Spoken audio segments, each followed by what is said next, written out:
It's July the 18th, and as well as being my birthday, this day used to herald the beginning of the end of term.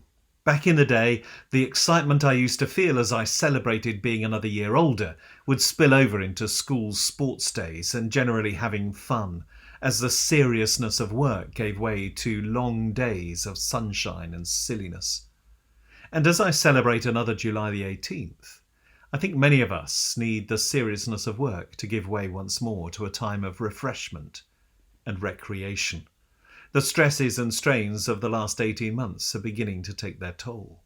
We need a holiday, a series of holy folly days, where we can turn the camera off, mute ourselves, take the emails offline and unplug the phone. We all need a break. And so I can think of no better gospel reading for this pre-holiday period than the one with which we are presented today. For it starts with Jesus sensing that his disciples, his followers, were exhausted. Earlier on in Mark chapter 6, we read of how Jesus had sent them out to preach, to teach, and to heal the sick. The disciples had also heard that John the Baptist, who'd been a key figure for many of them, had been brutally murdered. They were tired and disheartened. So Jesus decides to take them away for a bit of peace and quiet, for a retreat. They needed time for silence in order to reconnect with God. Just ask yourself, how much silence have you had recently? Mother Teresa once said, "I always begin my prayer in silence, for it is in the silence of the heart that God speaks. God is the friend of silence." We need to listen to God because it's not what we say, but what he says to us and through us that matters. Prayer feeds the soul. As blood is to the body, prayer is to the soul, and it brings you closer to God. It also gives you a clean and pure heart. A clean heart can see God, can speak to God, and can see the love of God in others. We need the silence like a refresh or a reboot for the soul, and we need to learn how to be quiet and still once more. The writer Phil Anderson says, driven people especially believe the illusion that nothing is happening when they are quiet and still. And he adds, as such, solitude and silence are more about what we undo than what we do. I often recall a story Sue Monk Kidd tells about her experience on a retreat. After a failed attempt at sitting still in silence, she observes a monk enjoying apparent success. When she asked him how he could sit so still and do nothing, he informed her that she had brought into the myth that waiting and doing nothing are the same. When you're waiting, you're not doing nothing, the monk told her, but rather you're doing the most important something there is. It's about making space for God in your soul. As Mother Teresa said, prayer makes the heart large enough until it can contain God's gift of himself. Note that it is God and not ourselves who will make our times of silence fruitful. We, in our silence, in our solitude, and in our waiting, make space for God. That's all. It is then God, in this inhabiting of that space, that makes our silence fruitful. Again, Phil Anderson says, I've come to guard against this becoming one more thing to add to my already overwhelming list of things to accomplish. It's essential that I understand the health of my relationship with God is ultimately God's responsibility. My responsibility is providing space for solitude and silence so that God may attend to the needs of my soul. I'm just the innkeeper, making room for the guest. You see, it's not that the Lord was here. It's that the Lord is here. His Spirit is with us and in us right now, right here. You see, Jesus didn't just take the disciples away so that they could be by themselves. He took them away so that they could be alone with him. This is about being away from it all with Jesus. It's about being away from all the distractions so that we learn again what it means to be fully present in the present. We need to recover what it means to be present in the present, but people struggle to be fully present where they are. Mark Edmondson, professor of English at the University of Virginia, once described his students chatting on a mobile and skim reading a book while browsing a website with the TV in the background and instant messaging 3 friends.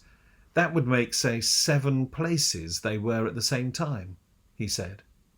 And then he says this, It wouldn't take the Dalai Lama or Thoreau to assure them that anyone who is in 7 places at once is not anywhere in particular, not present, not here, now. This present moment is what matters. For here, now, is where and when God is to be encountered.